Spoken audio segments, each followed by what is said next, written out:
হামদোসানার পর সূরা হজ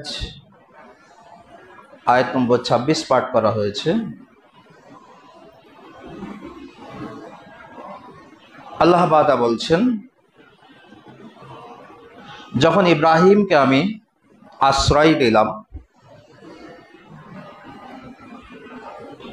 কাবাতুল্লাহর কাছে এবং আদেশ করলাম কি তুমি আমার সঙ্গে কোনো প্রকারের শিরক করবে না এবং আমার এই ঘরকে পরিষ্কার পরিচ্ছন্ন রাখবে তাওয়াফকারী, কিয়ামকারী, রুকু এবং সাজদাকারীদের জন্য, এবং তুমি এলান করে দাও মানুষের মধ্যে, হজের এলান করে দাও। সারা পৃথিবীর বিভিন্ন কোণে থেকে তারা ছুটে আসবে হজ আদায় করার জন্য।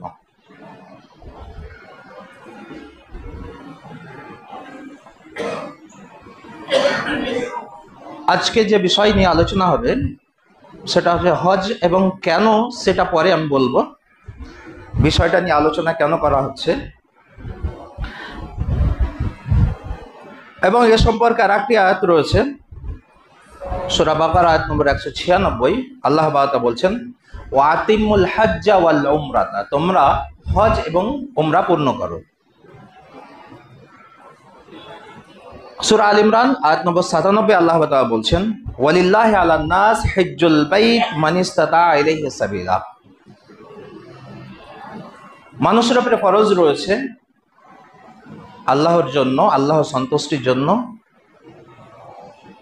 বাইত কাবাতুল্লাহর হজ করা, যে ওখানে পৌঁছানোর সক্ষম রাখে আর কি। ইস্তিতাআত হজ, এ সম্পর্কে আরেকটি হাদিস রয়েছে। আন আব্দুল্লাহ বিন ওমর রাদিয়াল্লাহু আনহু قال قال رسول الله صلى الله عليه وسلم بني الاسلام على خمس, ইসলাম মূলত 5টি বিষয়ের উপরে রাখা হয়েছে, বা মূল 5টি বিষয়কে 5টি বিষয়ের ভিত্তিতেই প্রকৃত ইসলাম বোঝা যাবে। কি কি? নম্বর 1, শাহাদাত লা ইলাহা ইল্লাল্লাহ ওয়া আন্না মুহাম্মাদুর রাসূলুল্লাহ, এক শাহাদা পাঠ করা, সাক্ষ্য দেওয়া এবং মন থেকে সেটাকে মেনে নেওয়া কি আল্লাহ বার কথা এক এবং তিনি হচ্ছেন আমাদের প্রতিপালক এবং রসুল হচ্ছে মুহাম্মদ সাল্লাল্লাহু আলাইহি ওয়াসাল্লাম তার রসুল, এর সাক্ষ্য দেবে। নম্বর 2, ওয়া ইকামিস সালাহ, সালাত আদায় করবে। নম্বর 3, ওয়া ইতাইজ যাকাত, যাকাত আদায় করবে। আর নম্বর 4, সাওমে রমজান, রমজান মাসের সাওম পালন করবে। আর নম্বর 5, হজ্জুল বাইত মান ইসতাতা ইলাইহি সাবিলা, আর কাবাতুল্লাহর হজ করবে যারা সক্ষম। হাদিসটি বুখারী এবং মুসলিম এসেছে। তো একজন মুসলমান হওয়ার জন্য, প্রকৃত মুসলমান হওয়ার জন্য 5টি জিনিসের উপর আমল করতে হবে। তার মধ্যে 3টি সবারই জন্য, আর 2টো জিনিস হচ্ছে সবার জন্য নয়। যাকাতটা একটা নির্ধারিত নিসাব বলা হয়েছে, ততটা হলে যাকাত দিতে হবে, নাহলে হবে না। তার নিচে থাকলে যাকাত দিতে হবে না, তো সবারই জন্য নয়। ওই মতে হজ সবারই জন্য নয়। ইস্তিতাআত, ইস্তিতাআত কাকে বলে বা সক্ষমতা কাকে বলা? একটা হচ্ছে শারীরিক সক্ষমতা, আর দ্বিতীয় হচ্ছে সম্পদ বা টাকা পয়সা, অর্থনীতির দিক দিয়ে সক্ষমতা। 2টো সক্ষমতা থাকতে হবে। সেটা হচ্ছে একজন ব্যক্তি শারীরিকভাবে সক্ষম নয়, বা সে পাগল বা এর মতো রয়েছে, তার জন্য হজ ফরজ নয়।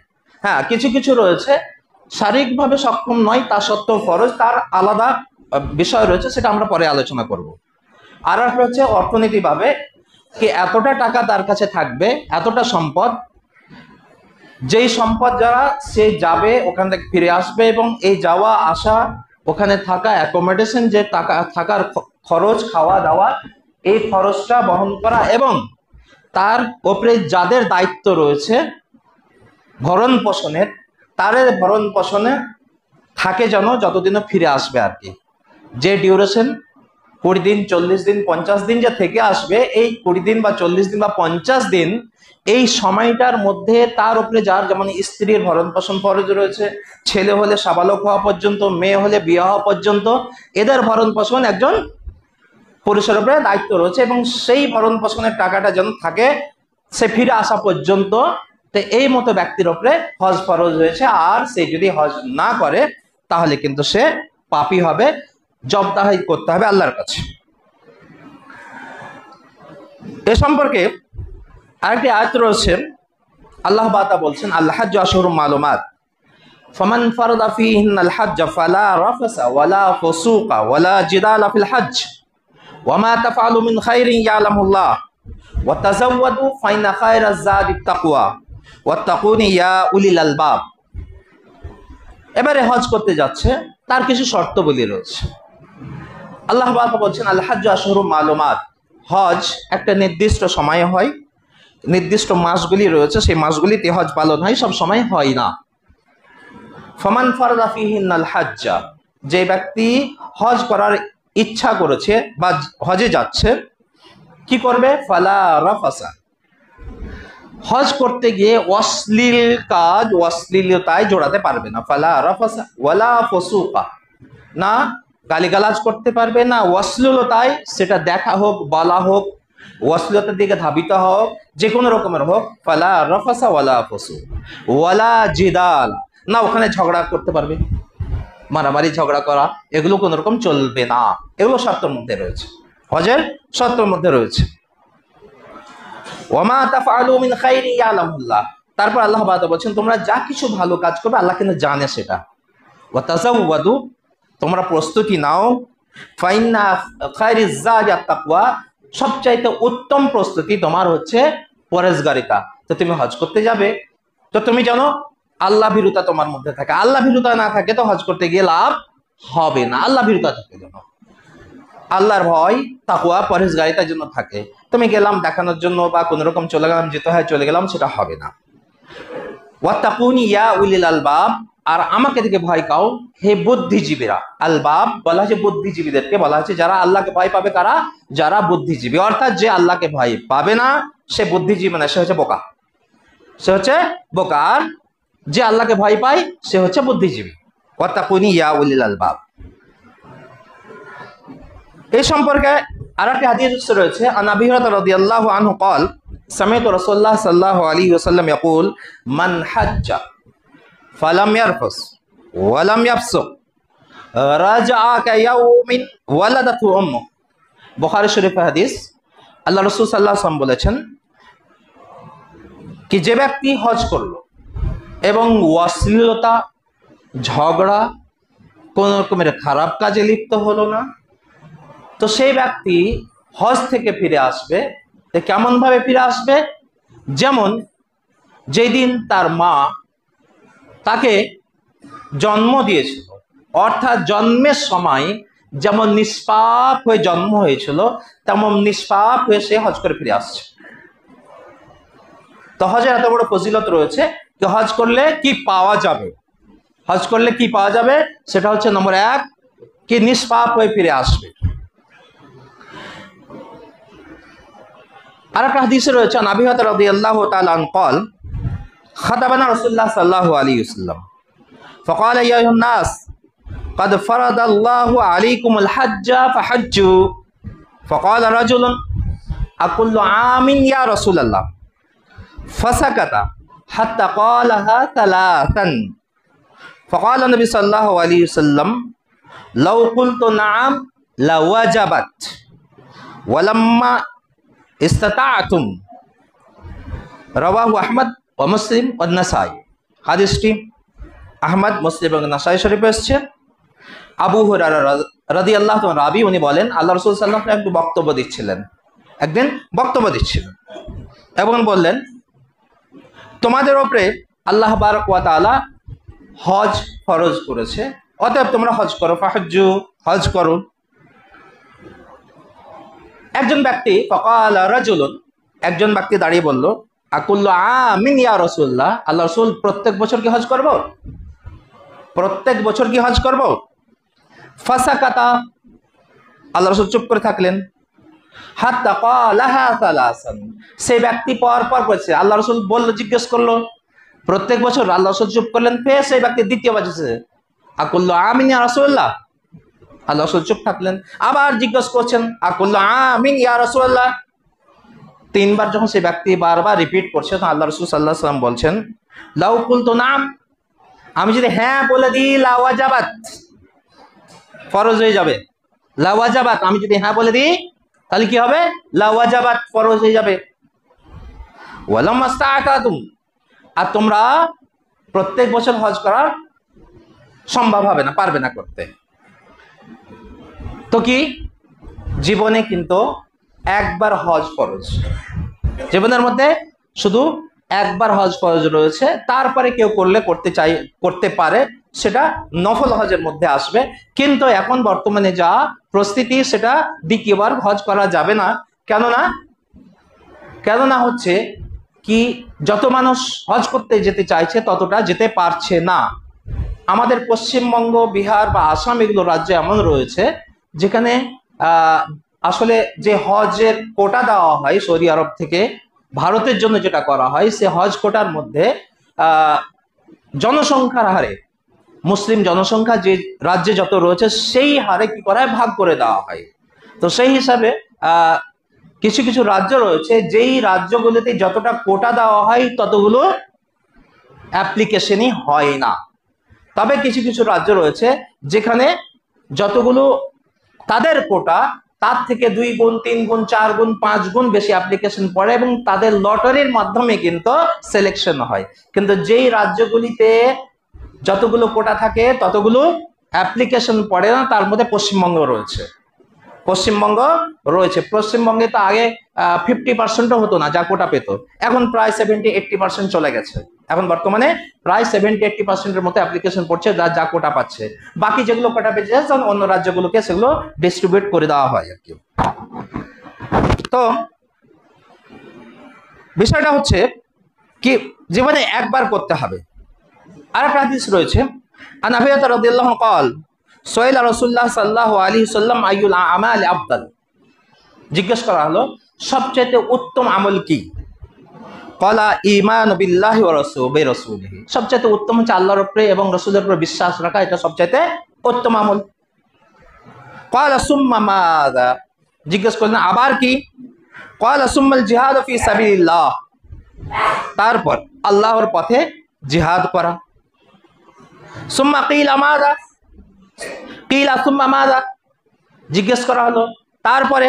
ক্বালা সুম্মা হাজ্জুন মাবরুরুন, তারপর আল্লাহ রাসূল বললেন হজ্জে মাবরুর।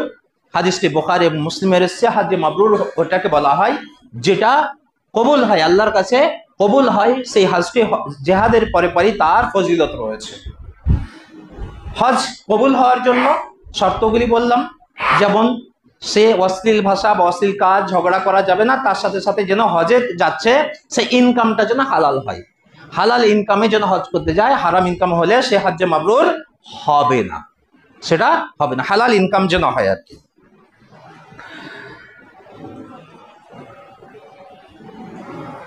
আর একটা হাদিস রয়েছে, আন আব্দুল্লাহ ইবনে মাসউদিন قال قال رسول الله صلى الله عليه وسلم تابعوا بين الحج والعمرة فإنهما ينفيان الفقر والذنوب كما ينفي الكير خبث الحديد والذهب والفضة وليس للحجة المبرورة ثواب إلا الجنة। তিরমিজি শরীফ এবং নাসাই শরীফ হাদিসটি এসেছে। আব্দুল্লাহ ইবনে মাসউদ থেকে বর্ণিত, তিনি বলেন আল্লাহ রাসূল সাল্লাল্লাহু আলাইহি ওয়াসাল্লাম বলেছেন, তোমরা পরপর হজ আর উমরা করতে থাকো। তাবিউ বাইনাল হজ্জ ওয়াল উমরা, পরপর হজ আর উমরা করতে থাকো। কেননা হজ আর উমরা কি করে? দারিদ্রটাকে মিটিয়ে দেয়, দারিদ্রটাকে কম করে দেয়, মিটিয়ে দেয়, এবং পাপকে মুছে দেয়। যেমন আগুন কি করে? লোহা, সোনা, চাঁদির যে ওপরে মরিচা পড়ে যায়, জং পড়ে যায়, সেটাকে মিটিয়ে দেয়। এবং যেটা হজ্জে মাবরুর হবে তার বিনিময় হচ্ছে জান্নাত, তার বিনিময় জান্নাত। এই হাদিসটিতে কয়েকটি গুরুত্বপূর্ণ বিষয় বলা হয়েছে। একটা হচ্ছে যে হজ করবে এবং হজে মাবরুর হবে তার জন্য বিনিময় হচ্ছে জান্নাত। দ্বিতীয় বিষয় বলা হয়েছে হজ আর উমরা। উমরা আর একটি আমল যেটা কাবাতুল্লাহর সঙ্গে সম্পর্কিত, সেটা হচ্ছে উমরা করতে হয়। আমাদের এখানে প্রচলিত রয়েছে উমরা হজ, যেটা বলা ভুল, উমরা হজ বলা ঠিক নয়, ওর নাম হচ্ছে শুধু উমরা। কিন্তু আমাদের এখানে প্রচলিত রয়েছে কি উমরা হজ। উমরাটা সারা বছর করা যায়, উমরা সারা বছর করা যায়, বছরের যে কোনো সময় করা যায়। হজ একটা নির্দিষ্ট সময় করা হয়, উমরাটা বছরে যে কোনো সময় করা যায় আর কি। তো এই দুটো সম্পর্কে বলছে যারা উমরা আর হজ করছে তাদের জন্য দুটো জিনিস বলা হয়েছে, তাদের দরিদ্রতাকে মিটিয়ে দেওয়া হয় এবং তাদের পাপকে মুছে দেওয়া হয়। দরিদ্রতা কিভাবে মিটবে এ সম্পর্কে একটি আয়াত পাঠ করি। আল্লাহ সূরা সাবা আয়াত নম্বর 39 বলছেন, ওয়ামা আনফাকতুম মিন নাফাকাতিন ওয়ামা আনফাকতুম মিন শাইইন ফাহুয়া ইউখলিফুহু ওয়া হুয়া খায়রুর রাযিকিন। তোমরা যা কিছু খরচ করছো তার পরে কিন্তু তার উত্তম বিনিময় আসে। ফাহুয়া ইউখলিফুহু, তারপরে আসে কিন্তু সেটা। ওয়া হুয়া খায়রুর রাযিকিন, আল্লাহ উত্তম খাদ্যদাতা বা রিজক দাতা হচ্ছেন উত্তম। এখানে হাদিসে যে কথাটি বলা হয়েছে এটার দুটো মানে রয়েছে। এক হয়েছে উমরা এবং হজ করলে সত্যি কি আমার ইনকামে আল্লাহ আরো বরকত দিবেন, সেটা বিভিন্ন প্রকারে হতে পারে। আমার ইনকাম বৃদ্ধি হয়ে যেতে পারে, বা অনেক সময় কোনো বড় একটি ক্ষতি হওয়ার ছিল সেই ক্ষতি থেকে আল্লাহ বাঁচিয়ে দিতে পারেন, বড় অসুখ হয়ে যাওয়ার ছিল সে অসুখ থেকে আল্লাহ বাঁচিয়ে দিতে পারেন। কিভাবে হবে সেটা জানেন না। এটা এক হচ্ছে আমার ডাইরেক্ট টাকা পয়সা বা ইনকামের দিক দিয়ে। আর একটা হচ্ছে কি তার মানে ইনফিয়ার বৃদ্ধি করবে আর কি, মিটিয়ে দেবে। সেটা হচ্ছে দারিদ্রতা। একজন ব্যক্তি সে গুনাহগার রয়েছে, পাপী রয়েছে, তো সে কোন দিক দিয়ে ধনী হয়ে যাবে? সে বিত্তশালী হবে নেকির দিক দিয়ে, নেকির দিক দিয়ে সে বিত্তশালী হয়ে যাবে। এটাও একটি ব্যাখ্যা করা হয়েছে। আর পাপ মুছে দেওয়া হবে, এটা তো আমরা সহজে বুঝতে পারছি। আন আবি হুরায়রা রাদিয়াল্লাহু আনহু আন্না রাসূলুল্লাহ সাল্লাল্লাহু আলাইহি ওয়াসাল্লাম قال العمرة إلى العمرة كفارة لما بينهما والحج المبرور ليس له الجزاء إلا الجنة। বুখারী এবং মুসলিম শরীফে হাদিসটি এসেছে। আবু হুরায়রা রাদিয়াল্লাহু তাআলা আনহু বলছেন কি এক উমরা থেকে আরেকটি উমরা পর্যন্ত যা কিছু পাপ করবে আল্লাহ সমস্ত পাপকে মুছে দেন। আর হজ্জে মাবরুর তার বিনিময় হচ্ছে জান্নাত। আর একটা হাদিস এসেছে আয়েশা রাদিয়াল্লাহু তাআলা আনহা قالت قلت يا رسول الله هل على النساء من جهاد قال نعم عليهن جهاد لا قتال فيه الحج والعمرة رواه أحمد وابن ماجه وإسناده صحيح। আয়েশা রাদিয়াল্লাহু তাআলা বর্ণনা বলেন আমি বললাম হে আল্লাহর রাসূল, নারীদের উপরে কি জিহাদ ফরজ হবে? নারীরা কি জিহাদ করবে? আল্লাহ রাসূল বললেন হ্যাঁ, তাদের জিহাদ রয়েছে, কিন্তু এমন জিহাদ যেখানে যুদ্ধ নেই, যেখানে লা কিতালুন, যেখানে যুদ্ধ হবে না। কি তাদের জিহাদ? আল হজ্জ ওয়াল উমরাত, হজ আর উমরা। এই হাদিসটা থেকে কি বোঝা যাচ্ছে জানেন? এই হাদিসটা থেকে কি নারীরা যদি হজ করে, নারীরা যদি উমরা করে, তো হজ আর উমরার নেকি তো পাবেই পাবে, তার সাথে জিহাদের নেকি তারা পাবে। নারীরা যদি হজ করে বা উমরা করে তো তারা কিসের? জিহাদেরও নেকি পাবে, হজ করতে গেলে বা উমরা করতে গেলে। এ সম্পর্কে আর একটা হাদিস রয়েছে আন আবি হুরায়রা রাদিয়াল্লাহু قال قال رسول الله صلى الله عليه وسلم جهاد الكبير والصغير والضعيف والمرأة الحج والعمرة। হাদিসটি নাসাই শরীফে এসেছে। আবু হুরায়রা থেকে বর্ণিত তিনি বলেন আল্লাহ রাসূল সাল্লাল্লাহু আলাইহি ওয়াসাল্লাম বলেছেন বৃদ্ধ ব্যক্তিরা, একেবারে বৃদ্ধ হয়ে গেছে বা এরকম বৃদ্ধ ব্যক্তি এবং ছোট শিশু বা ছোট বাচ্চারা রয়েছে, ওয়াদাইফ এবং খুব কমজোর মানুষ, ওয়াল মারআ এবং নারী। হাদিসে চার প্রকারের কথা বলা আছে, বৃদ্ধ ব্যক্তি, ছোট বাচ্চা এবং কমজোর একেবারে, আর হচ্ছে নারী। এই চারজনের কথা বলা হয়েছে। এই চারজনের জিহাদ হচ্ছে হজ আর উমরা। এই চারজন হজ আর উমরা করে তো এই চারজন কিসের? হজ আর উমরার সাথে সাথে জিহাদেরও নেকি পাবেন আর কি। তো এগুলো ছিল হজের ফজিলত। হজের ফজিলত, হজ করলে কি হবে? সমস্ত গুনাহ মাফ হয়ে যাবে। মায়ের পেট থেকে জন্ম হয়েছে তেমন ভাবে নিষ্পাপ। নম্বর 2, সে জান্নাত, তার জন্য এই দুটো বড় ফজিলত। আরো ফজিলত রয়েছে জান্নাত, কিন্তু সেটা হজ্জে মাবরুর হতে হবে আর কি। এবারে কয়েকটি বিষয় রয়েছে। কি হজ ফরজ হয়েছে, হজটা করব কখন, হজটা করব কোন বয়সে করব? সাধারণত আমাদের ভারতে বা বাংলাদেশ পাকিস্তানে সাধারণত হজ করা হয় সমস্ত কাজ শেষ হয়ে 60, 65, 70, 75 বছর বয়স হয়, তখন হজ করতে আমরা যাই। এ সম্পর্কে হাদিসগুলো শুনে নেওয়া হোক। আল্লাহ রাসূল সাল্লাল্লাহু আলাইহি ওয়াসাল্লাম আব্দুল্লাহ ইবনে আব্বাস আন নবী সাল্লাল্লাহু আলাইহি ওয়াসাল্লাম قال تعجلوا الى الحج يعني الفريضه فإن أحدكم لا يدري ما يعرض له। আহমদ শরীফের হাদিস। আব্দুল্লাহ ইবনে আব্বাস উনি বলেছেন আল্লাহ রাসূল সাল্লাল্লাহু আলাইহি ওয়াসাল্লাম বলেছেন তাআজ্জুলুল হজ, তোমরা তাড়াতাড়ি হজ আদায় করো। তোমার উপর হজ ফরজ হয়েছে, বাস তুমি হজ করো। হজ ফরজ হয়েছে, হজ করে নাও। কেন? ইয়ানি আল ফারিজা, যেটা তোমার হজ ফরজ হজ রয়েছে। ফাইন্না আহাদাকুম, কেন তোমাদের মধ্যে লা ইয়াদরি মা ইয়ারজুলা, দুদিন পরে কি হবে সে জানে না। মা ইয়ারজুলাহু, কি হবে? দুদিন পরে মারা যেতে পারে, দুদিন পরে অসুস্থ হয়ে যেতে পারে, দুদিন পরে তার যে আজকে সম্পদ এসে সম্পদটা হাত থেকে চলে যেতে পারে, কিছুই সমস্যা হতে পারে। মা ইয়ারজুলা, জানে না কি হতে পারে। অতএব তোমার আজকে হজ ফরজ করে নাও, তুমি আর বসে থাকিও না। হ্যাঁ করবো, ঠিক আছে, 2 বছর 4 বছর 5 বছর পরে করবো, এটা করিও না। তোমার আজকে হজ ফরজ হয়েছে, তুমি আজকে হজে বেরিয়ে যাও, লেট করো না আর কি। আর একটা হাদিস রয়েছে নবী সাঈদ বিন জুবাইর আন ইবনে আব্বাস আন আল-ফাদল আও আহাদুহুমা আল আখর قال قال رسول الله صلى الله عليه وسلم من اراد الحج فليتعجل فانه قد يمرض المريض وتدل الراحه ওয়াতারিজ ইবনুল হাজা। হাদিসটি আহমদ এবং ইবনে মাজাতে এসেছে। সাঈদ বিন জুবাইর, ইবনে আব্বাস আর ফজল থেকে বর্ণিত, বা ওরা এক অপর থেকে বর্ণিত করছেন। আল্লাহ রাসূল সাল্লাল্লাহু আলাইহি ওয়াসাল্লাম বলেছেন, যে ব্যক্তি হজ করার নিয়াত করছে, হজ করতে চাইছে, কেন হজ করব, এটা নিয়াত করেছে, মনে আছে তো করব 2-4 বছর 5 বছর 7 বছর পরে করব, কিন্তু করার নিয়াত করেছে আছে। ফালিয়াতাআজ্জাল, তাড়াতাড়ি যেন করে নেই। জানে না, ফাইন্নাহু ইয়ামরুদুল মারিজ, সে অসুস্থ হতে পারে। ওয়াতাদুল্লুর রাহা, হতে পারে পথে কোনো রকমের ঝামেলা এসে যেতে পারে। যেমন করোনা হলো, 2 বছর হজ করতে পেল না। একজন ব্যক্তির কথা শুনলাম, সে হায়দ্রাবাদের একজন ব্যক্তি 3 বছর পর পর লটারিতে নাম এলো না, 3য় বছর এলো, কিন্তু কি হয়ে গেল, করোনার জন্য আর যেতে পারলো না। তারপরে করোনা শেষ হওয়া পারমিশন আসে, সেই ব্যক্তি মারা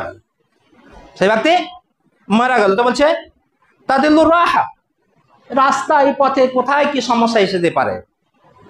ওয়াতারিজুল হাজা, বা কোনো দরকার এসে যেতে পারে। আজকে হঠাৎ হয়েছে, আজকে এই দরকার পড়ে গেল, কিছু হয়ে গেল, সেটা হয়ে যেতে পারে আর কি, তারুল হাজা। তো বিষয়টা তাহলে হজ যেমনই ফরজ হলো, সাথে সাথে হজ করে নেওয়া।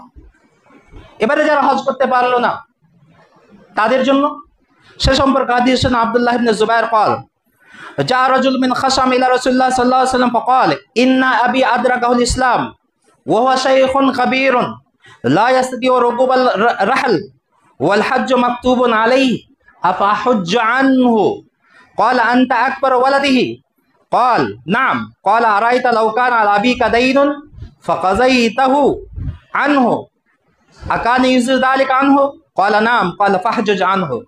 হাদিসটি আহমদ এবং নাসাই শরীফে এসেছে। আব্দুল্লাহ ইবনে জুবাইর থেকে বর্ণিত, উনি বলেন, খাসাম গোত্রের একজন ব্যক্তি এলেন আল্লাহ রসুলের কাছে, এসে বললেন, আল্লাহ রসুল, আমার বাবা ইসলাম গ্রহণ করেছে, ইসলাম পেয়েছে, কিন্তু তিনি অনেক বৃদ্ধ, শাইখুন কাবীর, এমন বৃদ্ধ কেউ উট বা ঘোড়ার উপরে চেপে যেতে পারবেন না। লা ইয়াস্তাতিউ রকুবাল রাহাল, কিন্তু ওর উপরে হজ ফরজ রয়েছে, তার কাছে টাকা পয়সা রয়েছে, তো আমি কি আমার বাবার পক্ষ থেকে হজ করে নিব? তা আল্লাহ রাসূল বললেন, তুমি কি তার বড় ছেলে? ক্বালা নাম, সে বলল হ্যাঁ।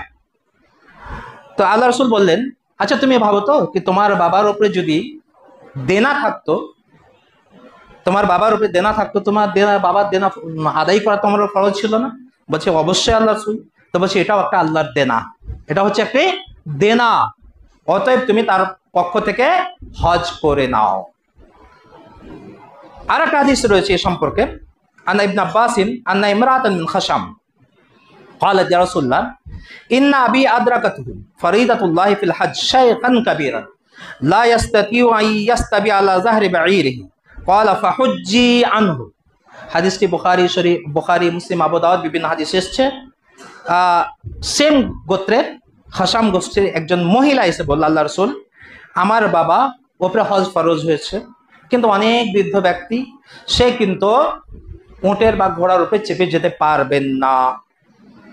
আল্লাহ রাসূল বলেন ফাহুজ্জি আনহু, তুমি তোমার বাবার পক্ষ থেকে হজ করে নাও। সে মহিলাকেও বলা।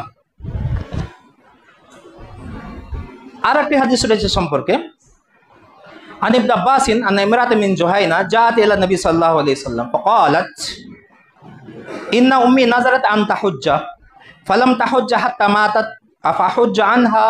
قال نعم حجي عنها أرأيت لو كان على أمك دين أكنت قاضية অকদুল্লাহ ফাল্লাহু আহqqu বিল ওয়াফা।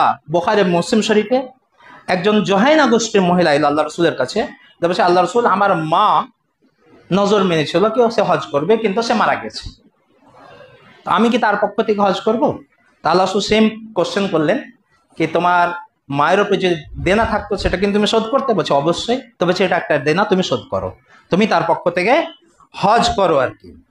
তো এই হাদিসগুলো থেকে যেটা বোঝা যাচ্ছে কি, যদি কোনো ব্যক্তি বৃদ্ধ হয়ে গেছে, সফর করতে পারবে না, হজে যেতে পারবে না, তার পক্ষে সম্ভব নয় শারীরিক হিসাবে, তো তার পক্ষ থেকে কেউ হজ্জে বদল করতে পারে। বা ওই মতো কেউ মারা গেছে, জীবিত অবস্থায় সে একেবারে অসুস্থ, এমন অসুখ হয়েছে যে অসুখ থেকে আরোগ্য পাওয়ার সম্ভাবনা নেই, বা বৃদ্ধ হয়ে গেছে, হজ পালন করতে পারবে না শারীরিক হিসাবে, বা মারা গিয়েছেন, এই মতো যদি হয় তো তাদের পক্ষ থেকে হজ বদল করতে হবে, এবং সেটা হচ্ছে একটা দেনার মতো সেটা করতে হবে আর কি, হজ্জে বদল করতে হবে।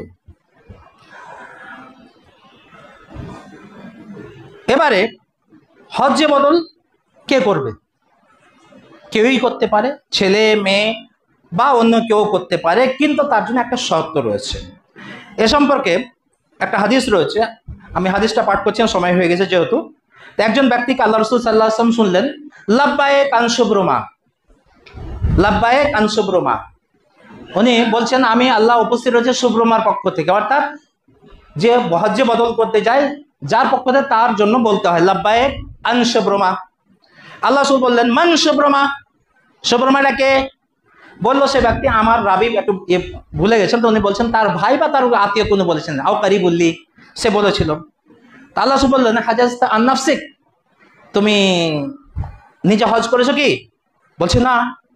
তো বলছেন, আল্লাহ রাসূল বললেন তুমি আগে নিজে হজ করে নাও, তারপরে শুবরুমার পক্ষ থেকে তুমি হজ করবে। অর্থাৎ হজ্জে বদল যে করতে যাবে সে নিজের হজ যেন করে থাকে আগে, এমনি যে নিজে হজ করেনি হজ্জে বদল হবে না। হজ্জে বদলের জন্য নিজে আগে হজ করে থাকতে হবে, তারপরে হজ্জে বদল হবে আর কি। এবং বাচ্চার পক্ষ থেকেও হজ হবে, বাচ্চাকে সঙ্গে করে, বাচ্চার উপর হজ ফরজ হয়নি, কিন্তু বাচ্চাকে সঙ্গে করে হজ করতে নিয়ে যদি যায় তাহলে বাচ্চার নেকি কিন্তু তার মা বাবা পাবেন। সে সম্পর্কে একটা হাদিস রয়েছে কি আল্লাহ রাসূল সাল্লাল্লাহু আলাইহি ওয়াসাল্লাম যাচ্ছিলেন সফরে, এবং রওহা বলে একটি জায়গায় দেখা হলো কিছু মানুষের সঙ্গে। আল্লাহ রাসূল বললেন মানিল কওম, তোমরা কে? তো বলল আল মুসলিমুন, আমরা মুসলমান সব। তারা বললো মানে আনতা, আপনি কে? ফাকালা রাসূলুল্লাহ, উনি বললেন আমি আল্লাহ রাসূল মুহাম্মদ। তো আল্লাহ রাসূল সাল্লাল্লাহু আলাইহি ওয়াসাল্লামের কাছে একটি বাচ্চাকে মেরে উঠালেন সামনে, একজন মহিলা, বললেন আলিহাদা হাজ্জুন, এর উপরে হজ রয়েছে? ক্বালা নাম, আল্লাহ রাসূল বললেন হ্যাঁ, ওয়ালাকি আজরুন, কিন্তু নেকি তুমি পাবে, তুমি নেকিটা তুমি পাবে আর কি। এবং হজ করতে গেলে সে সম্পর্কে রয়েছে, যে ব্যক্তি হজ করতে যাবে বা উমরা করতে যাবে, তো কাবাতুল্লাহ যে তওয়াফ করবে, জয়টা পা উঠাবে, তয়টা পায়ে তয়টা করে কি দেওয়া হয়? ইল্লা কাতাবাল্লাহু হাসানাত, কাতাবাল্লাহু লাহু হাসানাত, তার একটা করে নেকি আর একটা করে তার জান্নাতে তার যে সম্মান বা জান্নাতে তার একটি পদ উপরে হয়ে যায় আর কি বলা হয়েছে। এবং শেষ হাদিস আজকের যে বক্তব্য রয়েছে তার শেষ হাদিস হচ্ছে উমরা যারা রমজান মাসে করবে, রমজান মাসে উমরা নেকি কিন্তু হজের সমান। বুখারী শরীফে হাদিস রয়েছে আন্নাহু ক্বাল উমরাতুন ফি রমাদান তাআদিলু হাজ্জাতান। এইগুলো বিষয় ছিল। আচ্ছা, আমি হজ সম্পর্কে খুতবা বা এই বিষয়ে আজকে এই জন্যই বক্তব্যটা রাখলাম, তার কারণ হচ্ছে 2026 অর্থাৎ আগামী বছর যে হজ হবে তার জন্য কিন্তু আবেদন নেওয়া শুরু হয়ে গেছে। গত 7 তারিখ থেকে শুরু হয়েছে এবং আগামী 31 তারিখ পর্যন্ত হজের জন্য 2026-এর হজের জন্য আবেদন জমা দেওয়া যাবে। 31শে জুলাই পর্যন্ত। তো যারা হজে যেতে চাইছেন বা যাদের হজ ফরজ এসে নিয়াত করে নিন এবং হজের ফর্ম ফিল আপ করে ফেলুন। 31 তারিখের মধ্যে হজের ফর্ম ফিল আপ করতে হবে। 31 তারিখ লাস্ট ডেট রয়েছে 26-এর জন্য।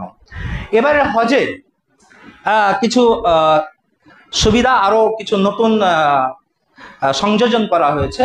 তার মধ্যে গুরুত্বপূর্ণ হচ্ছে অনেকজন চাকরিজীবী বা কেউ রয়েছেন যারা 40 দিন বা 45 দিন বা 50 দিন ছুটির সমস্যা হয় এবং এতদিনের জন্য হজ করতে যাব তার জন্য হয়, এবং প্রাইভেটে গেলে কম হয় কিন্তু প্রাইভেটে আবার ডাবল দিতে হয় টাকা, সেটাও সম্ভব হয় না।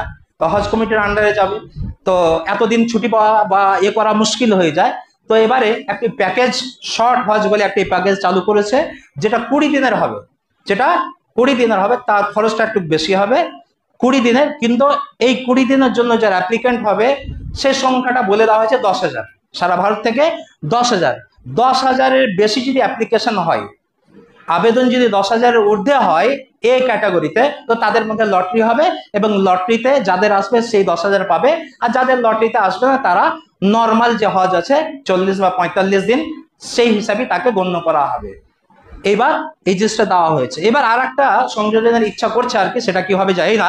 সেটা হচ্ছে কি হজ কমিটির পক্ষ থেকে বা কারো পক্ষ থেকে হাজিরা ওখানে যান, তো হজের যে খাওয়া দাওয়ার ব্যবস্থাকে নিজেই করতে হয় বা হোটেলে খেতে হয়, বা হোটেলে করতে হয়। এইবার হজ কমিটি চাইছে কি খাওয়া দাওয়ার ব্যবস্থা হজ কমিটির পক্ষ থেকে, এবং তার জন্য যে চার্জ লাগবে সেই চার্জটা, এক্সট্রা চার্জটা হজ কমিটি নেবে, সেইটা ইচ্ছা করেছে আর কি। এবারে অনেকজন টাকা কখন দিতে হবে, এটা অনেক প্রশ্ন থাকে। অনেকজন কখন দিতে হবে টাকা সেই হিসাবে কিন্তু আমি বা কতটা টাকা দিতে হবে সেই হিসাবে অ্যাপ্লিকেশন করে অনেকজন করতে চাই না। গত বছর যে টাকা দিতে হয়েছিল আমাদের আসলে ভারতের 17টা জায়গা থেকে, এবারও 2026-এর জন্য দেওয়া হয়েছে 17টা এয়ারপোর্ট থেকে যাওয়া যাবে, 17টা জায়গা থেকে, এবং এয়ারপোর্ট হিসাবে সে টাকাটা কিছু কম বেশি হয়ে থাকে। তো কলকাতা থেকে, সাধারণত আমরা কলকাতা থেকে যাই, তো কলকাতা থেকে গত বছর যেই টাকার সংখ্যা পরিমাণ ছিল সেটা হচ্ছে 3,58,150 টাকা। 3,58,150 টাকা গতবার দিতে হয়েছিল। এবং তার সঙ্গে যদি কেউ নিজেও কোরবানি করতে পারে বা হজ কমিটির মাধ্যমে করতে পারে, তো যারা হজ কমিটির মাধ্যমে করতে হয়েছে এর সাথে এক্সট্রা 16,600 দিতে হয়েছে। দিয়ে এটা ধরা হয় যদি, তো সেটা হচ্ছে 3,74,750 টাকা, অর্থাৎ 4.5 লক্ষ টাকা কোরবানি দিয়ে দিতে হয়েছে। তো মোটামুটি ধরে রাখেন 4 লাখ টাকার আশপাশে লাগবে। সেটা এদিক ওদিক অল্প স্বল্প এদিক ওদিক হতে পারে। 4 লক্ষ টাকার কাছাকাছি সে হজের খরচ হতে পারে আর কাছাকাছি। সেটা টাকাটা কখন দিতে হবে? সাধারণত প্রত্যেকবারে দেখেছি 3 বারে টাকাটা দিতে হয়, জমা করতে হয় 3 বারে। গত বছর প্রথম ইনস্টলমেন্টে যে টাকাটা দিতে হয়েছিল 1,30,000 টাকা, সেটা শুরু হয়েছিল 8 অক্টোবর থেকে দেওয়া এবং নভেম্বরে 11 তারিখ পর্যন্ত, অবশ্য নভেম্বরের 11 তারিখ পর্যন্ত এক্সটেনশন দেওয়া হয়েছিল। তার জন্য শুরু হয়েছিল অক্টোবরের 8 তারিখ থেকে। তো দ্বিতীয় ইনস্টলমেন্ট দেওয়া শুরু হয়েছিল নভেম্বরের লাস্ট সপ্তাহ থেকে 31 জানুয়ারি। এটাও এক্সটেন্ড করা হয়েছিল, প্রথমে একটা ডেট দেওয়া, তারপরে 31 জানুয়ারি পর্যন্ত দেওয়া হয়েছিল। সেটাতে 1,42,000 টাকা, 1,42,000 টাকা দিতে হয়েছিল দ্বিতীয় ইনস্টলমেন্টে। আর লাস্ট যেটা ইনস্টলমেন্ট, বাকি যে টাকাটা ছিল সেটা হচ্ছে 85,850 টাকা উইদাউট কোরবানি, আর কোরবানি দিয়ে সেটা আর একটু বেড়ে যাবে প্রায় 1 লক্ষ টাকার মতো। সেটা দিতে হয়েছিল আপনার 9/4 পর্যন্ত শুরু হয়েছিল। 19 মার্চ থেকে নিয়ে 9 এপ্রিলের মধ্যে সে টাকাটা জমা দিতে হয়েছিল।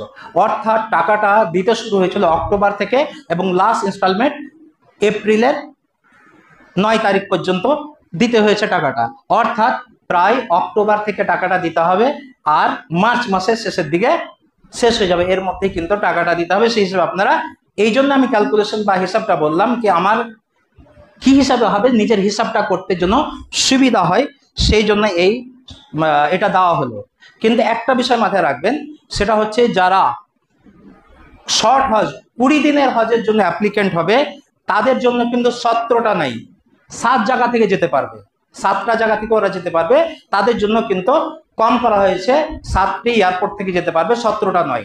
সবার জন্য 17টা, কিন্তু যারা শর্ট হজের জন্য যাবে 20 দিনের হজে, তাদের জন্য কিন্তু 7টা বলে দেওয়া হয়েছে। 7টা এয়ারপোর্ট, সে হচ্ছে হায়দ্রাবাদ, বেঙ্গালুর, আর হচ্ছে চেন্নাই, কোচিন, বোম্বাই, দিল্লি আর আহমেদাবাদ। এই 7টা, তার মধ্যে কলকাতা কিন্তু নেই। এই 7টার মধ্যে কলকাতা নেই। ওই অ্যাপ্লিকেন্ট হতে পারে, কিন্তু তাকে ওই 7টার মধ্যে কোনো একটা চুজ করতে হবে আর কি। তো এই হচ্ছে হজের সম্পর্কে বেশ কয়েকটা আলোচনা ছিল। কি যেহেতু হজের জন্য অ্যানাউন্সমেন্ট হয়ে গেছে, অ্যাপ্লিকেশন জমা পড়ছে, তো যারা হজ করতে চাইছেন, যেতে চাইছেন, এবং মোটামুটি একটা ধারণা দেওয়া হলো কত টাকা খরচ হতে পারে এবং টাকাটা কোন সময় দিতে হতে পারে, সেই হিসাবে নিজের ক্যালকুলেশন করে যদি আপনার হয়ে যায় তো অবশ্যই হজ করেন, লেট করিয়েন না, কখন কি সমস্যা হইতে পারে, অতএব করুন। আর এর সাথে সাথে বলবো কি যারা হজ করে এসেছেন, তাদের কোনো আত্মীয় স্বজন, তার বাবা মা বা কেউ হজ করা তাদের উপর ফরজ ছিল, করতে পারেনি, তো তারা বদল হজের জন্য অবশ্যই অ্যাপ্লিকেশন জমা দিবেন। আর তার সাথে সাথে আর একটা বলা হয়েছে, যারা 65-র ঊর্ধ্বে বয়স, 65 থেকে বেশি, তারা সিঙ্গেল অ্যাপ্লিকেন্ট করতে পারবেন, তার সঙ্গে কম্পেনিয়ান লাগবে। কম্পেনিয়ান বলতে 18 থেকে 60 বছর বয়স যারা, তার সাথে আরেকজন হতে হবে আর কি, 65-র উপরে হলে।